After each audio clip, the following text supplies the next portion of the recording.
In this video, I will be demonstrating the correct step-by-step testing methods for level 6 soft and bite-sized food.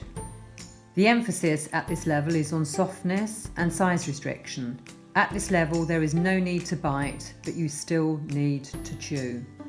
Pieces should be no larger than 15mm by 15mm. You can check this in two ways. It's the size of an average adult thumbnail, and it's the distance between the outside prongs of a fork. The size restriction applies to all solid foods at this level.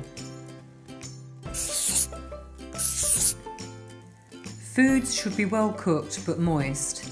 If you squash them with a spoon or a fork, they should squash down and not spring back to their original shape. You can apply quite a bit of pressure. Any foods that are not well cooked enough or al dente would not pass this test and would require longer cooking. You should also be able to break the foods up using the side of the fork or spoon. So at this level you don't need a knife.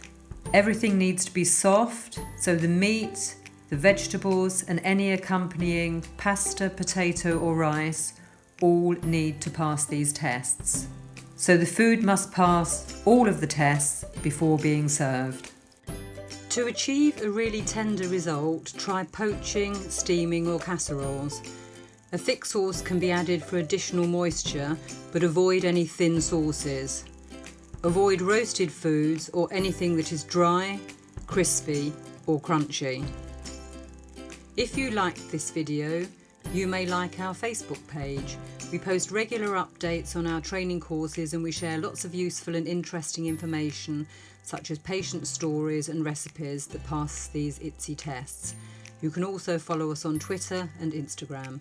Or send us an email at dhc.dysphagiatraining@nhs.net.